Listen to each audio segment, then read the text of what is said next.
Hey everybody, welcome to Always Bored, Never Boring. Today we're going to be taking a quick look at Warhammer Underworlds Shadespire, and in particular we're going to be looking at the Stormcast Eternals warband, the Farstriders, which are a team of shooty dudes in big armour.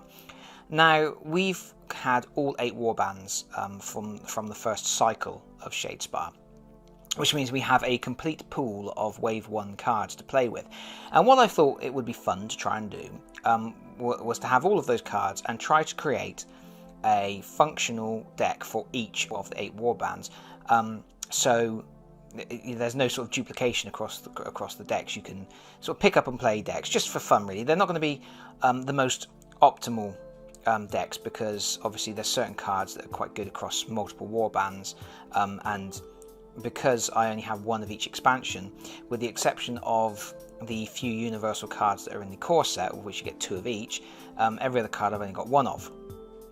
Now, you're not allowed duplicates in a deck anyway, so that's fine on a deck by deck basis, but trying to build 8 decks from the one pool of cards means that sometimes you have to make concessions.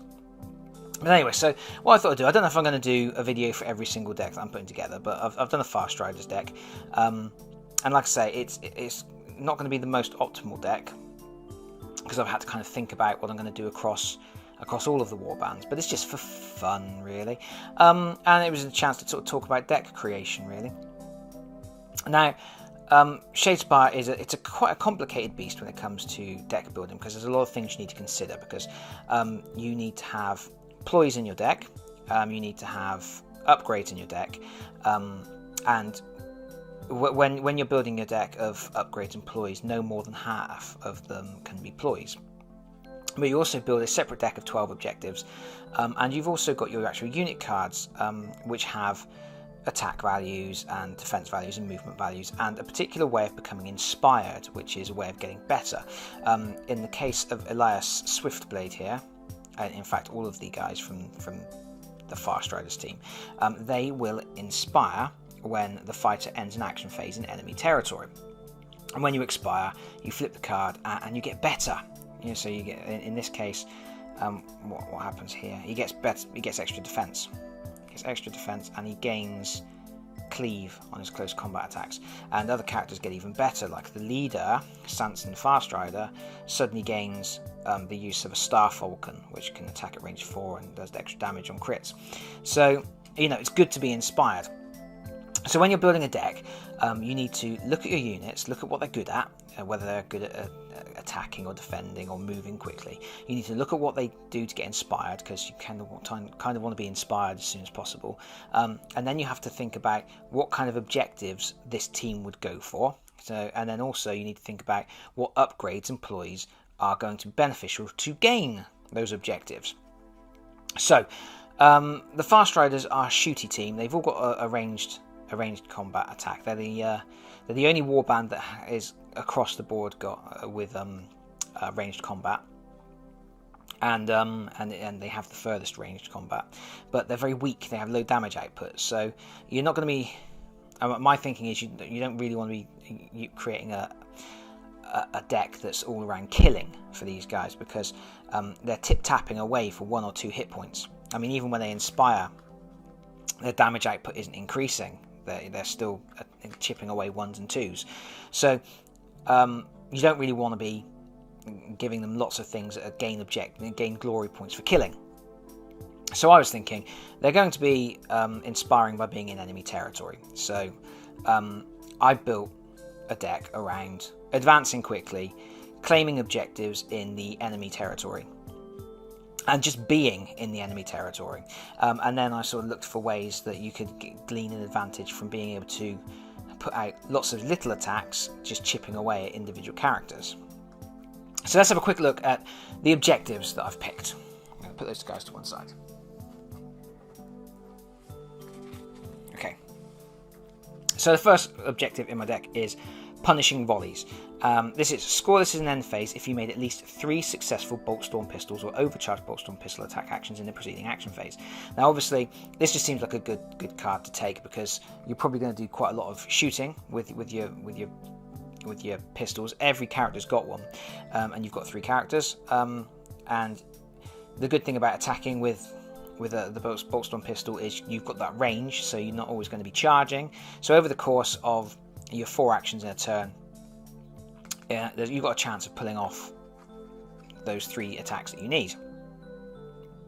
It's only 1 glory, but what I've done here with this deck is I've put in quite a lot of low glory objectives that you can achieve quickly, and then set you up for bigger things later on, because like I say, as you're going to be inspiring by moving into enemy territory, that's kind of what you're going to be doing. So this deck is all around moving quickly into enemy territory, inspiring, claiming those objectives, and then chipping away at people. Concerted attack. Score this immediately if 3 or more friendly fighters made an attack action against the same enemy fighter. Now, this is a card that isn't always particularly useful. I mean, for example, if you've got the Fire Slayers team, they're putting out sometimes 4 damage in an attack, which is enough to kill one shot an opponent. But if you're firing your Boltstorm pistol and you're getting 1 hit point at a time, Concerted Attack is quite a good card, because you can attack an enemy 3 times, and if they've got 4 hit points, you still haven't killed them. So you can pull off Concerted Attack, but of course by pulling off Concerted Attack, you've also pulled off Punishing Volleys. So that's what that's all about. And then again, with those 1-point attacks, you've got the bigger they are. Score this immediately if a friendly fighter takes an enemy fighter out of action with an attack action that has a damage characteristic of 1. If you're doing Concerted Attack, in order to get Punishing Volleys and Concerted Attack, and at some point you're going to do that last hit point, that 1 hit point of damage, and there you go, you get the bigger they are as well. So all of those cards are all around just shooting one guy a lot. Multiple Fronts is working towards a similar theme. So score this in an end phase if your warband dealt damage to 3 or more enemy fighters in the preceding action phase. Again, it's kind of the aim is to sort of advance into enemy territory, get into positions, and just keep shooting. So there we go. Superior Tactician. Score this in the 3rd end phase if you have scored 6 or more other objective cards. This is a really good card if you've got lots of these little 1-pointers, because they're 1-point objectives are relatively easy to pick up. So you can stick this in your deck. It kind of builds up the deficit from having all those low glory cards early on. Close with the enemy. This is a Farstriders specific card. Score this in an end phase if 3 friendly fighters are adjacent to enemy fighters. This is kind of in there because if you're going to advance to enemy territory, you're going to get right up in your opponent's grill, and there's a good chance they're going to be right there to get in your face, and you can get an easy glory point for having it. Conquest. Score this in the 3rd end phase if all of your surviving fighters are in your opponent's territory. Now again, this is working on the basis that I've already advanced into enemy territory to inspire. If I'm going to be up there anyway, I might as well try and stay up there and get some glory for being in trouble. Lightning Advance. This is another Farstrider card. Score this in an end phase if all of your surviving fighters, at least 2, are in enemy territory. And again, it's scoring for being up where you shouldn't be. Swift Advance. Score this in an end phase if all of your surviving fighters are in enemy territory. So you can see there's a theme. Note that those don't even require holding objectives. You just have to be in enemy territory.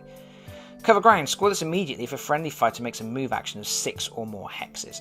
Now, as standard, Stormcast move 4 spaces. The Stormcast Eternal Farstriders move 4 spaces. So you can't score that on its own, but when we look at the Ploys and upgrades, you'll see that there's some cards in place that, because I want to get into enemy territory, and one of the things with Farstriders is if your opponent knows you're playing Farstriders, he knows you're going to want to get into enemy territory to upgrade, to inspire, which means if your opponent gets a chance, he's probably going to create the board long ways, so you've got a long march ahead of you to get up into enemy territory, so you may not inspire very quickly.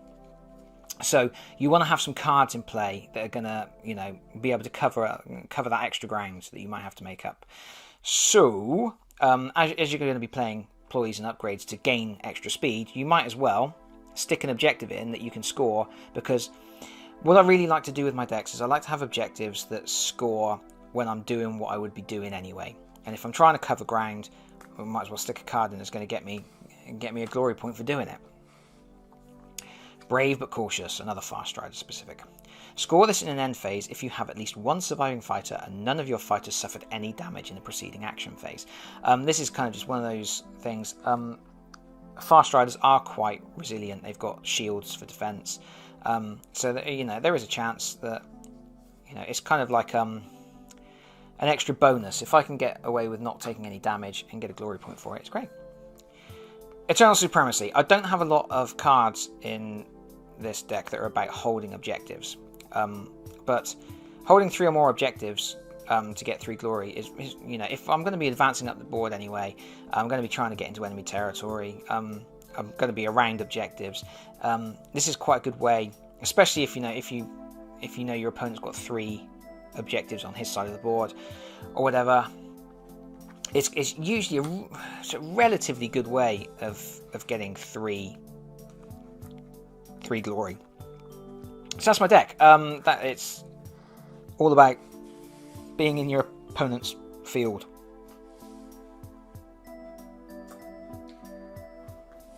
So, Ploys. I keep my power deck to 20 cards, and you can't have more than half of the deck as Ploys, and so generally I've got 10 Ploys, 10 upgrades. It's just that's the way I kind of build my decks usually for that sort of symmetry. 20 cards, 10 of each. Ploys are your one-shots. Choose the second wind. Choose a friendly fighter that made a charge action this phase. In the next activation, they can be activated as if they had moved rather than charged. This is a really good card because you're advancing up the board to get into enemy territory. So sometimes it's be quite nice to actually advance whilst charging, because you charge, you can attack an opponent that you attack an opponent. But then in your next turn, you can attack again, and because you've got those bolt pistols, I mean, you're classed as moving rather than charging. So basically, you can't move again after playing second wind, but you can shoot again, or and attack again. So, and a lot of my objective cards are relying on putting out a lot of those bolt pistol shots. So this is a way of just sort of getting an extra attack out of my turn, and creating a bit of flexibility as well whilst advancing. Daylight Robbery. This is an odd bod card. You roll an attack dice, and if you roll a hammer or a crit, you can take one of your opponent's unspent glory points. This is in for a couple of reasons. One, I don't have a lot of high glory cards in my objective pool, and this is an opportunity to not only gain a glory, but to take a glory away from your opponent as well, so sort of a 2-point swing. Also, it's one of those cards that sometimes you can catch your opponent off guard. He's sort of set a glory aside, he's gonna do something sneaky with it, and you can just take it away. I don't tend to use a lot of these 50-50, it might work, it might not cards, but for this particular deck, the chance of getting the extra 2-point swing on the glory, considering my low glory generation cards, I felt it was worth putting it in. Quick Thinker. Play this after an enemy fighter's move action. Make a move action with a friendly fighter who has not already made a move action in this phase. Again, that's sort of moving, that's getting further up the board. It's also getting you out of danger, because if an opponent is charging, it's a move followed by an attack. So you can play this after their move portion of their charge, get out of the way. If they can't attack you, in your next phase, you can shoot them in the face, which is great. Very good for anyone with a ranged attack. Spoils of Battle, play an upgrade card. This doesn't cost a glory point. Again, this is just another way of sort of making sure that you're upgraded, because sometimes I might not have as much glory in hand as other people because of the low 1 point or 1 glory objective cards. And this is also a way of sort of getting an upgrade card onto a character. Because some of the upgrade cards are quite important for covering that distance, especially on the long board. So if I need to get my extra movement from an upgrade card, I can use Spoils of Battle to do it straight away, because I know that in the early part of the game, I may not have all of the options available to me. Ready for action. Play this after you upgrade a fighter in an action phase. They can make a move or attack action. Again, this is just a flexibility card, and it's a movement card, but if I've already got my movement going on, if I'm already in position, then I can use it to gain an extra attack action, and gaining extra attack actions increases my likelihood of scoring cards like Concentrated Fire that require a certain number of attacks in a turn.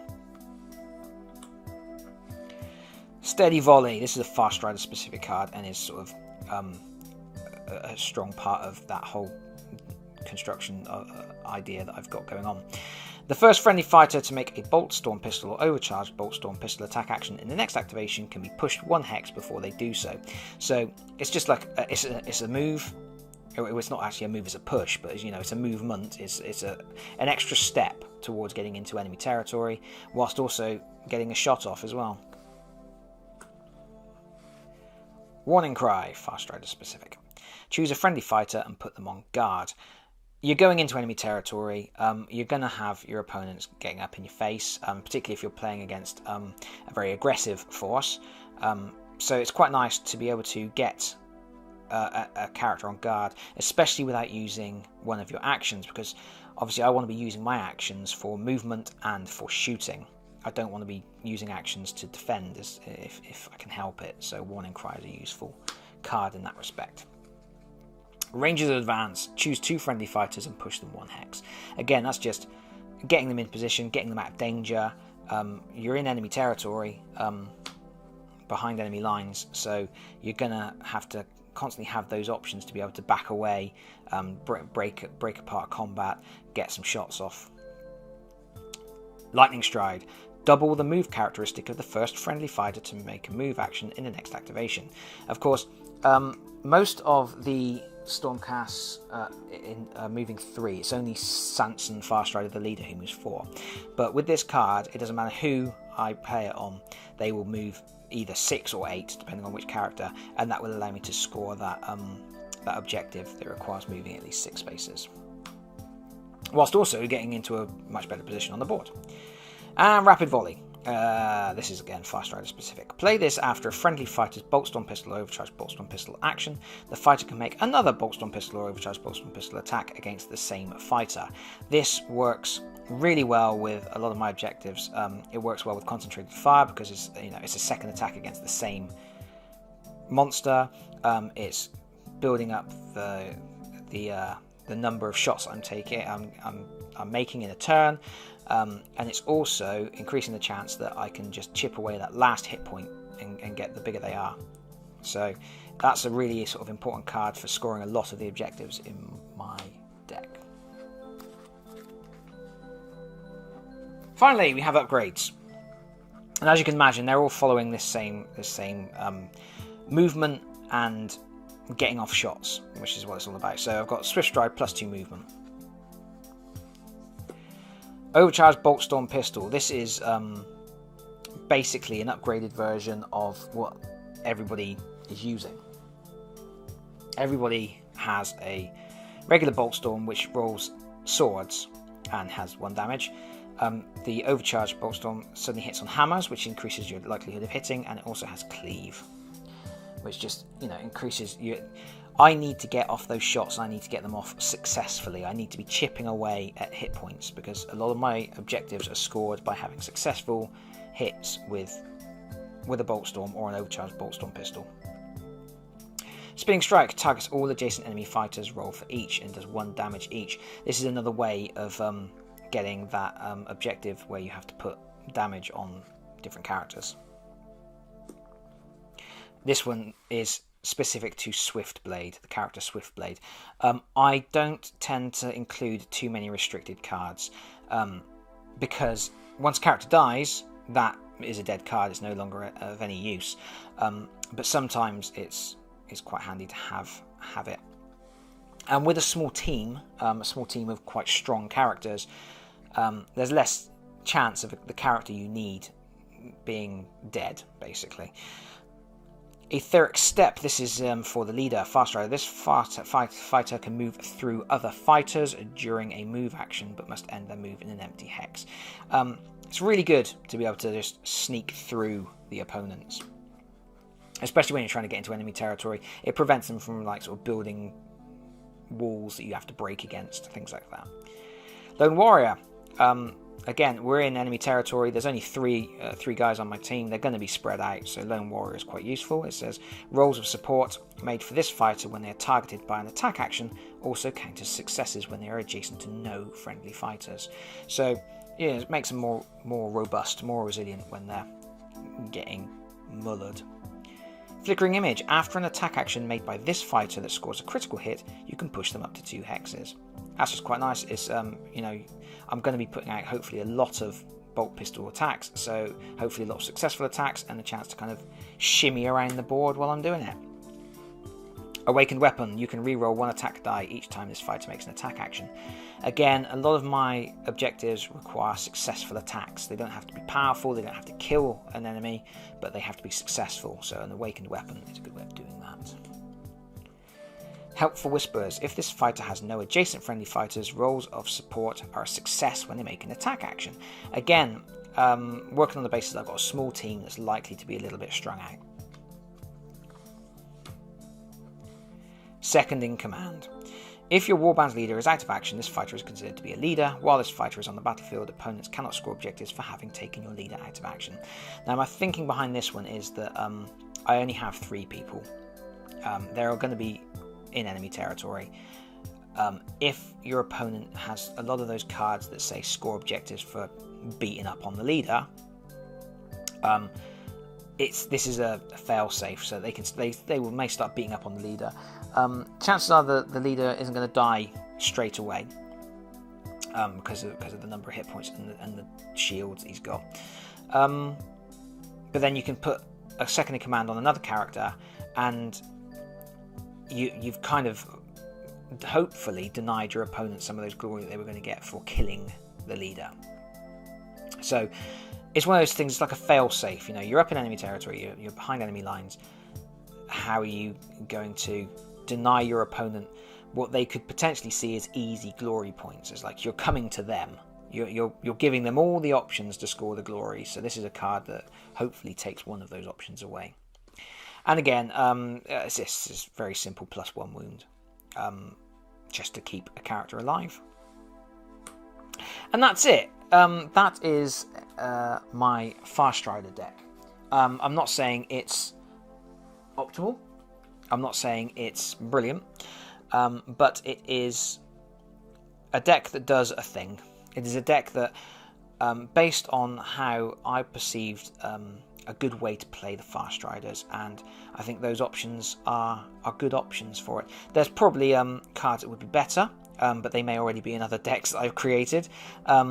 Sometimes, going through the decks, you will notice there's certain cards that are like weaker versions of another card, but they're exactly the same. I mean, there's like one card that gives you 2 glory if all of your people hold objectives, but none of the enemy do. But then there's another card that scores you 2 glory if you hold 3. There's a card that scores you 2 glory if you hold 3 objectives. So there are disparities in the cards. They're not all as good as each other. There's certain options you'll look at and go, well, hold on, that card does exactly the same as this card, but this card does it a little bit better.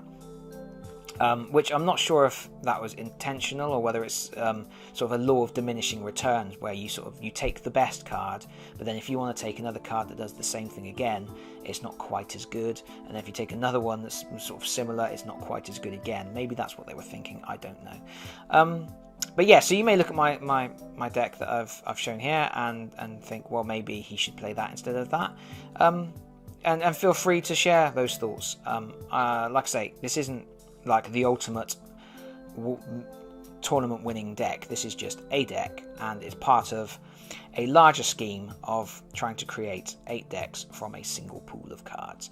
And maybe I will show you another card deck another day. Until then, bye bye everybody. Bye bye.